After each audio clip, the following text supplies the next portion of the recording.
இந்த காலை வேளையிலும் கர்த்தருடைய பிரசன்னத்தில் வந்திருக்கிற தேவனுடைய பிள்ளைகள் ஒவ்வொருவரையும் இயேசுவின் நாமத்திலே வாழ்த்துகிறேன். கர்த்தர் உங்களை ஆசீர்வதிப்பாராக. ஏசாயா தீர்க்கதரிசன புஸ்தகம் 49வது அதிகாரம் 2வது வசனம் 3வது வசனத்தை நான் வாசிக்கிறேன். ஏசாயா 49:2-3. அவர் என் வாயை கூர்மையான பட்டயமாக்கி தமது கரத்தின் நிழலினால் என்னை மறைத்து என்னை துலக்கமான அம்பாக்கி என்னை தமது அம்பரா தூணியிலே மூடி வைத்தார். அவர் என்னை நோக்கி, நீ என் தாசன் இஸ்ரவேலே, நான் உன்னில் மகிமைப்படுவேன் என்றார். இது நமக்கு மிகவும் அறிமுகமான பழக்கமான ஒரு வசனம். அவர் என் வாயை கூர்மையான பட்டயமாக்கி. இந்த வார்த்தையை வாசிக்கும் பொழுது கர்த்தருடைய பிள்ளைகளை, நம்முடைய வாயை கூர்மையான பட்டயமாக்கினா வாயை செதுக்கிறது இல்லை. வாயிலிருந்து வரக்கூடியதான வார்த்தைகளை கூர்மையாய் ஷார்ப்பாக நம்ம சரியான வார்த்தைகளை சரியான நேரத்தில் இருதயங்களை தொடக்கூடிய வார்த்தைகளை பேசுவதற்கு ஆண்டவர் நம்முடைய வாயை கூர்மையான பட்டயமாக்குகிறார். நான் ரட்சிக்கப்படுறதுக்கு முன்னாடி என்னுடைய வாழ்க்கையில் நான் பேசின வார்த்தைகள், நான் நடந்து கொண்ட விதங்கள் எல்லாவற்றையும் நான் யோசித்து பார்க்கும் பொழுது, யாருக்கிட்டையும் போய் ஒரு வார்த்தையை ஞானமாக பேசக்கூடிய ஒரு ஞானம் எனக்கு இருக்காது. யாரை பார்த்தாலும் பயப்படுவேன், இவங்கக்கிட்ட எப்படி பேசுகிறதுன்னு. சண்டை போடணுன்னா போய் சண்டை போட்டுருவேன்.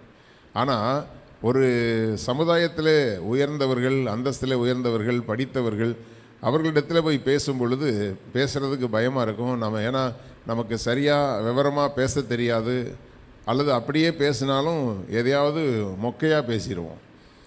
அதனால் இங்கே ஷார்ப்பாக்குறேன்றார் ஆண்டவர். நம்ம அநேக நேரங்களில் ரட்சிக்கப்படுறதுக்கு முன்னாடி நிறைய மொக்கை தான் போட்டிருப்போம்.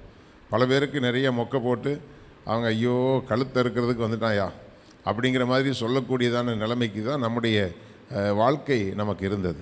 கர்த்தருடைய பிள்ளைகளே, இன்றைக்கும் இந்த வார்த்தையை கேட்குற உங்களுக்கு 4 பேர்கிட்ட போய் என்னால் ஒரு வார்த்தையை ஞானமாக என்னால் பேச முடியவில்லையே, மற்றவர்களைப் போல எந்த ஒரு காரியத்தையும் நான் யோசித்து நிதானமாய் அவர்களுக்கு ஒரு ஞானமான வார்த்தைகளை பேசி அவர்களிடத்தில் ஒரு நல்ல பேரை என்னால் வாங்க முடியலையே அப்படிங்கிற ஒரு கலக்கம் உங்களுக்கு இருக்கலாம்.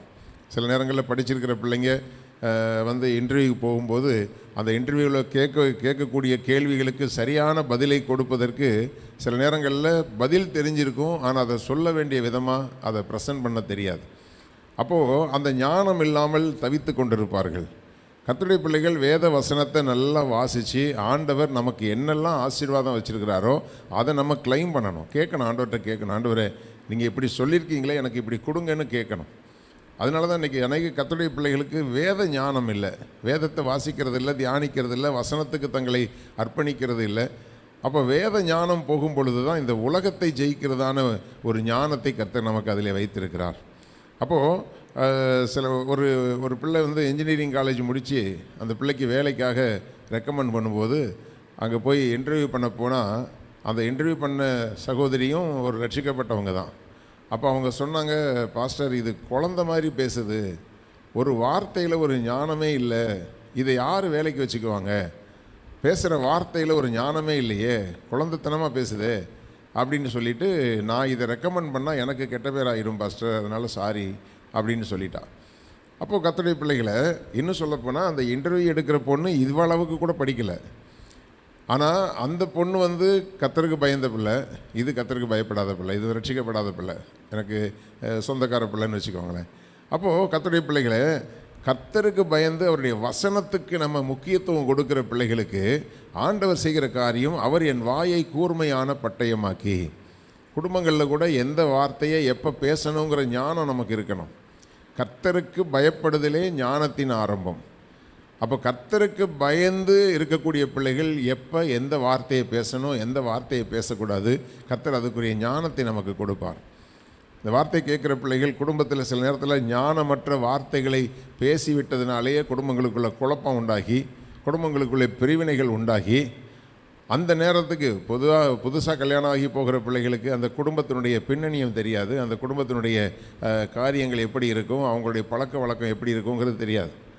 போன வேகத்துக்கு இவங்க மைண்டில் உள்ள விஷயத்தை அங்கேயே கொட்டி எதையாவது ஒரு வார்த்தையை சொல்லி, நாங்கள்லாம் இப்படி தான், எங்கள் குடும்பம்லாம் இப்படி தான், எதையாவது ஒன்று தவறாக பேசினது நிமித்தமாகவே காலமெல்லாம் அவங்கள எல்லாரும் பகைக்கக்கூடிய அளவுக்கு வார்த்தைகளை கொட்டினவங்கெல்லாம் உண்டு.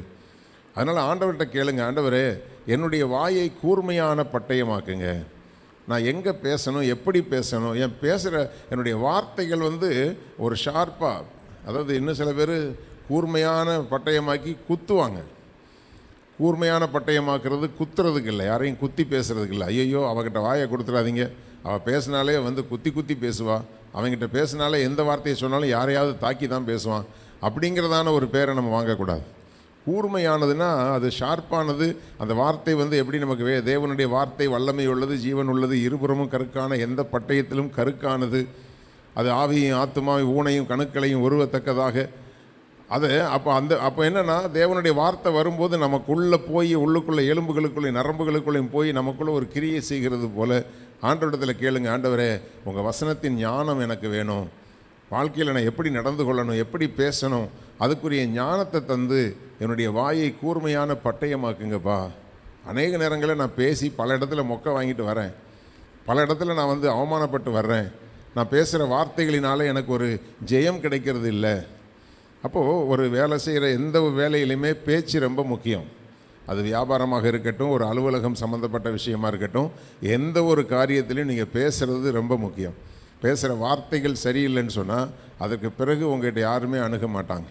அப்போ கர்த்தருடைய பிள்ளைகள் தங்களுடைய வார்த்தைகளை குறித்து ஜாக்கிரதையாக இருக்கணும். அந்த ஜாக்கிரதை நம்மால் வருகிறது இல்லை, தேவனுடைய ஞானத்திலேருந்து வர்றது. அப்போது கர்த்தருக்கு பயப்படுகிற பயம் ஞானத்தின் ஆரம்பம். வேத வசனத்தில் தேவன் அநேக காரியங்கள், நீங்கள் வேத வசனத்துக்கு கீழ்ப்படிய ஆரம்பித்தாவே கர்த்தர் உங்களுக்கு விசேஷத்தை ஞானத்தை தேவன் கொடுக்க ஆரம்பிப்பார். அப்போ என்ன சொல்கிறாரு, என் வாயை கூர்மையான பட்டயமாக்கி தமது கரத்தின் நிழலினால் என்னை மறைத்து. அநேக நேரங்களில் ஞானமே இல்லாமல் வருவாங்க, ஞானம் கிடைச்சிடும். கர்த்தர் அவங்கள இருக்கிற ஸ்தானத்திலிருந்து ஆசீர்வதித்து உயர்த்த ஆரம்பிக்கும் போது அந்த கரத்தின் நிழலுக்குள்ளே இருக்கிறது இல்லை. அந்த கரத்தின் நிழலுக்குள்ளே இருந்தால் தான் அதுக்கு பாதுகாப்பு. எப்போவுமே ஒரு பட்டயத்தை ஷார்ப்பாக்கிட்டு அது தூக்கி வெயிலில் போட்டிங்கன்னா அது வெயிலையும் மழையிலையும் கடந்து துருப்பிடிச்சு போகும். அதற்குரிய பாதுகாப்பான இடத்துல அது இருக்க வேண்டியது அவசியமாக இருக்கிறது.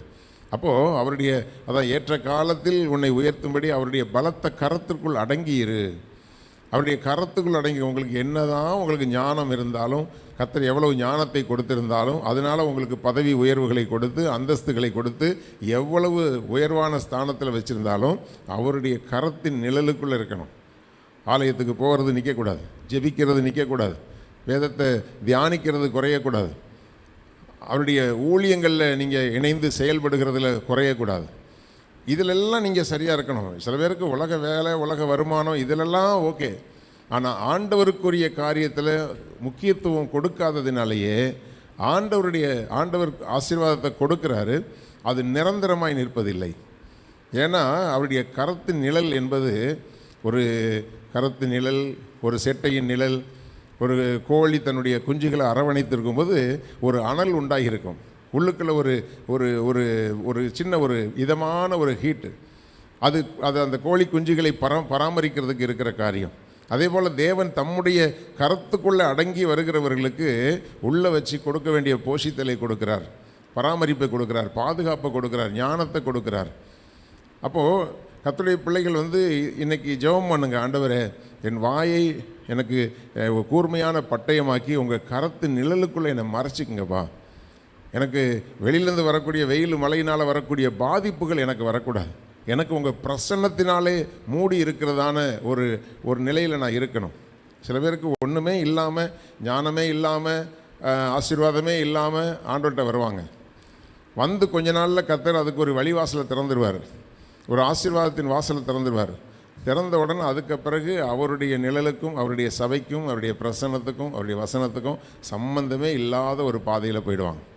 அப்படி போகிறது நிமித்தமாக என்ன அப்படின்னா, ஆசீர்வாதங்கள் நிலையாய் நிற்பதில்லை. எனக்கு தெரிஞ்ச வரைக்கும் சபைக்கு ஆசீர்வாதத்தை பெற்றுக்கொண்டு அதுக்கு பிறகு இஷ்டம் போல் வாழ்கிறதுக்கு போனவங்க திரும்ப வந்ததுக்கு பிறகு அவங்க ஜெபம் பண்ணாங்கன்னா, நாங்கள் ஜெபம் பண்ணால் கர்த்தர் கேட்குறதே கிடையாது. நல்லா புரிந்து கொள்ளுங்கள். ஆண்டவரை நீங்கள் ஏமாந்துருவார்னு நினச்சிடக்கூடாது. அதனால் கர்த்தர் நம்மை முதலாவது கர்த்தருக்கு பயப்படுகிற பயம், அதனால் நமக்கு வருகிறதான ஞானம். ரெண்டாவது அவருடைய வசனத்துக்கு கீழ்ப்படிந்திருக்கிறதான ஒரு கிரியை நம்ம காண்பிக்கும்போது அந்த வசனத்தின் மூலமாய் நமக்கு கொடுக்கிறதான ஞானம், இதெல்லாம் சேர்ந்து நம்முடைய வார்த்தைகளை ஷார்ப்பாகும். அப்போ நம்ம வார்த்தைகளை ஞானமாக பேசும்போது கண்டிப்பாக நம்முடைய வாழ்க்கையில் ஒரு உயர்வு, ஒரு ஆசீர்வாதம் உண்டாகும். அந்த ஆசீர்வாதத்தோடு ஓடி போனவங்க திரும்ப வந்தால், திரும்ப ஒரு ஆபத்து வரும்போது அவங்களுக்கு பதிலே கர்த்தர் கொடுக்கறது இல்லை. ஏன்னா தனக்கு உடம்புல பலன் இருக்கும்போது, தனக்கு வருமானங்கள் இருக்கும்போது கர்த்தரையும் கர்த்தருடைய ஊழியர்களையும் கர்த்தருடைய வசனத்தையும் அவமதிச்சுட்டு திரும்ப கர்த்தருக்குள்ளே நான் வர்றேன் அப்படின்னு வந்தால் சில பேருக்கு தேவன் இறங்குகிறார், தாமதமாக இறங்குகிறார். ஏனென்றால் நான் சொல்கிறேன், உங்களை ஆசீர்வதிப்பது சபையும் அல்ல, ஊழியக்காரரும் அல்ல, தேவன் தான் உங்களை ஆசீர்வதிக்க வேண்டும். அதற்கு நீங்கள் அவருடைய கரத்தின் நிழலுக்குள்ளே மறைந்திருக்க வேண்டியது அவசியம். அது மாத்திரமல்ல, என்னை துலக்கமான அம்பாக்கி என்னை தமது அம்பரா தூணியிலே மூடி வைக்கிறார். பாருங்கள், துலக்கமானனா அதுவும் ஷார்ப்பு தான். ஒரு அம்பு ஷார்ப் பண்ணுறாங்க.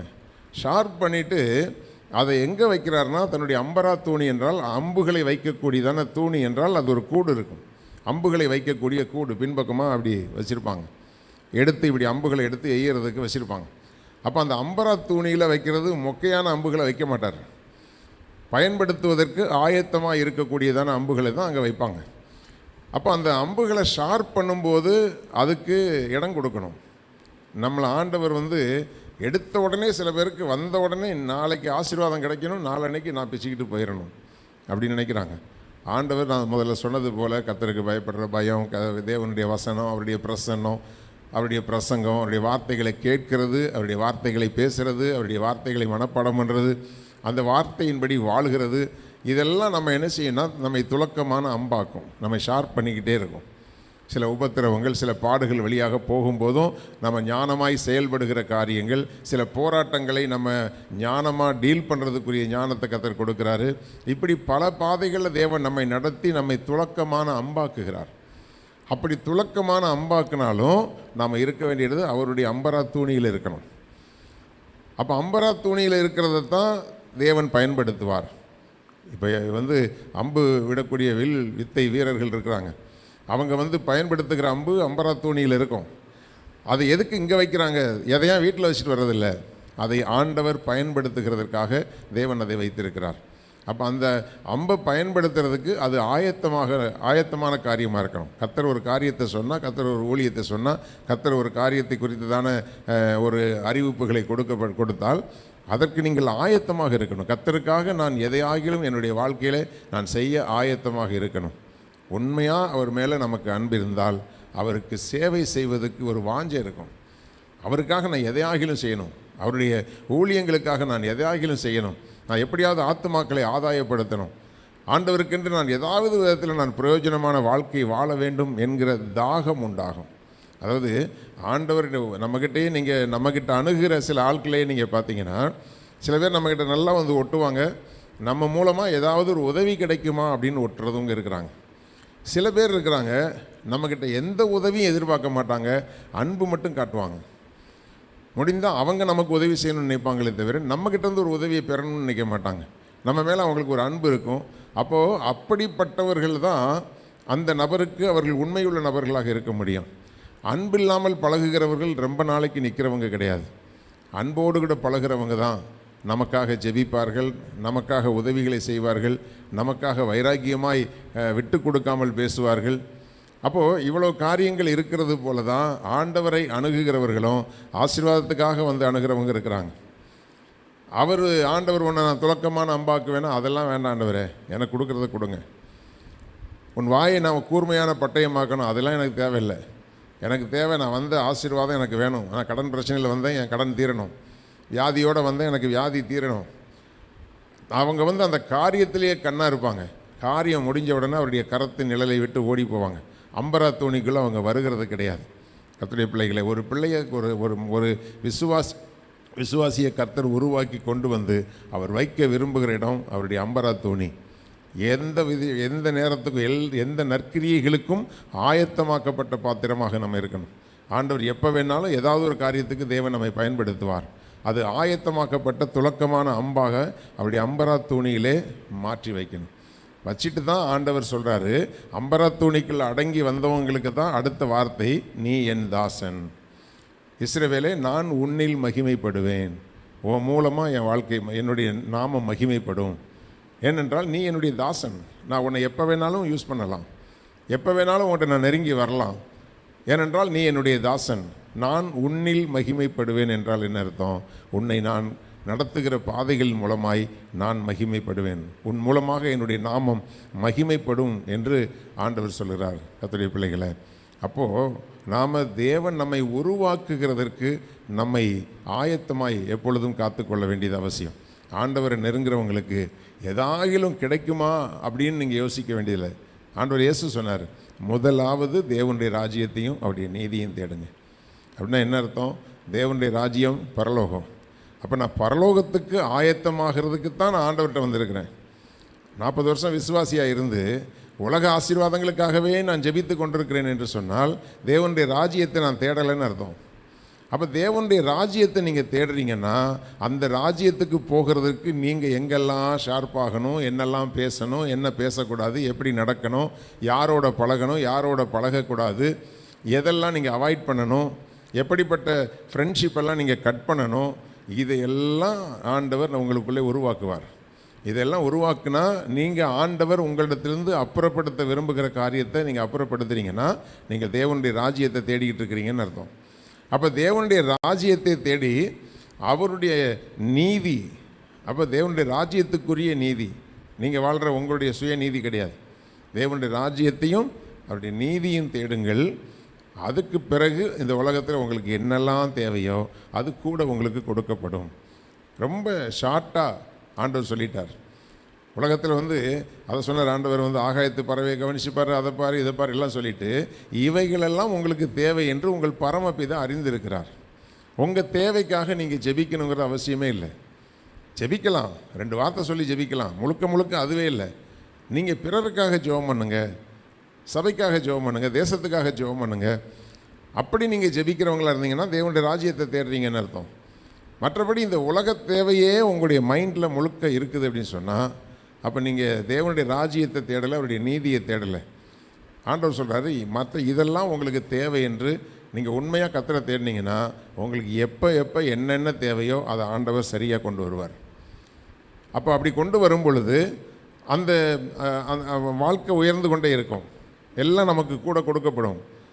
நமக்காக ஜெபிக்காமல் இருக்கும்போதே நமக்கு தேவைகளை அறிந்திருக்கிற ஆண்டவர் நமக்கு எல்லாத்தையும் செய்வார். அப்போ அது நமக்கு பிரதானமானது அல்ல. நான் அவருடைய ராஜ்யத்துக்குரிய வார்த்தைகளை பேசி அதற்குரிய எண்ணங்களையும் சிந்தனைகளையும் நான் எடுத்துக்கொண்டு அவருடைய கரத்தின் நிழலுக்குள்ளே நான் அடங்கி இருந்து அவருடைய அம்பரா தூணியில் எப்போதும் பயன்படுத்துவதற்கு ஏதுவான அவருடைய தாசனாய் நான் இருக்கும் பொழுது என்னில் அவர் மகிமைப்படுகிறார், உங்களால் அவர் மகிமைப்படுகிறார். இதைத்தான் ஆண்டவர் நம்மகிட்ட விரும்புகிறார். அதற்கு ஏற்றபடி நம்முடைய வாழ்க்கையை ஒப்பு கொடுப்போம். ஆண்டவர் நமக்குள்ளே என்ன செயலாற்ற விரும்புகிறாரோ அதற்கு நாம் இடம் கொடுப்போம். ஆண்டவர் உங்கள் மூலமாய் மகிமைப்படுவார், உங்களை ஆசீர்வதிப்பார், உங்களுடைய குடும்பங்களை ஆசீர்வதிப்பார், உங்களுடைய எதிர்காலங்களை கர்த்தர் ஆசீர்வதிப்பார். கண்களை மூடி நாம் ஜெபிக்கலாம். ஹல்லேலூயா, ஹல்லேலூயா, ஹல்லேலூயா. அவர் என் வாயை கூர்மையான பட்டயமாக்கி தமது கரத்தின் நிழலினால் என்னை மறைத்து என்னை துலக்கமான அம்பாக்கி என்னை தமது அம்பரா தூணியிலே மூடி வைக்கிறார். ஹல்லேலூயா, ஹல்லேலூயா, ஹல்லேலூயா. அவருடைய அம்பரா தூணியில் நம்மை மூடி வைக்கும்போது தான் ஆண்டவருக்கு நாம் பயனுள்ள பிரயோஜனமுள்ள ஒரு வாழ்க்கை வாழ முடியும். அப்படியே உங்களுடைய வலது கரத்தை உயர்த்தி, ஆண்டவரே இந்த வசனத்தின்படி என்னை உருவாக்குங்கப்பா, இந்த வசனத்தின்படி என்னில் நீங்கள் மகிமைப்படுங்கப்பா. ஆண்டவரே ஸ்தோத்திரம், ஸ்தோத்திரம். என்னுடைய வார்த்தையில், என்னுடைய பேச்சில், என்னுடைய நடவடிக்கைகளில், ஆண்டவரே என்னுடைய ஒவ்வொரு செயல்பாடுகள்லையும் நீங்கள் மகிமைப்படணும் ஆண்டவரே.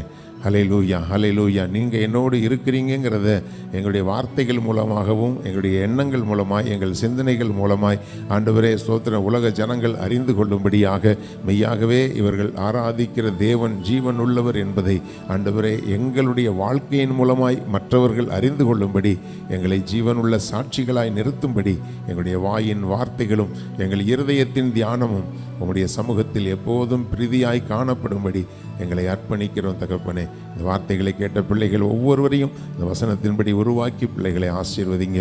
ஆண்டவரே, போக்கிலும் வரத்திலும் பிள்ளைகளை பாதுகாத்து கொள்ளுங்க. என்னென்ன தேவைகளோடு கர்த்தருடைய சமூகத்திலே ஆண்டவரே உம்முடைய பிள்ளைகள் வந்து உம்முடைய வார்த்தைகளை கனப்படுத்தி இருக்கிறார்களோ அவருடைய தேவைகள் எல்லாம் சந்திக்கப்பட்டு இந்த நாளிலும் போக்கிலும் வரத்திலும் தேவன் பாதுகாத்து எல்லா சத்துருடைய போராட்டங்களுக்கும் விலக்கி பாதுகாத்து பிள்ளைகள் ஆசீர்வாதமாய் இருப்பார்களாக. ஆண்டவரே, இயேசுவின் நாமத்திலே பிள்ளைகளை ஆசீர்வதித்து ஜெபிக்கிறேன். ஜீவனுள்ள நாளெல்லாம் நன்மையும் கிருபையும் தொடரட்டும். துதியும் கனமும் மகிமையும் உமக்கே செலுத்துகிறோம். இயேசு கிறிஸ்துவின் இன்ப நாமத்தில் ஜெபிக்கிறோம் ஜீவன் உள்ள எங்கள் நல்ல பிதாவே, ஆமேன். எல்லாரும் சேர்ந்து சொல்லுவோம். என் ஆத்துமாவே கர்த்தரை ஸ்தோத்திரி, என் முழுவதுமே அவருடைய பரிசுத்த நாமத்தை ஸ்தோத்திரி. என் ஆத்துமாவே கர்த்தரை ஸ்தோத்திரி, கர்த்தர் செய்த சகல உபகாரங்களையும் மறவாதே. ஆமேன், ஆமேன். ஆண்டவர்களை ஆசீர்வதிப்பார்.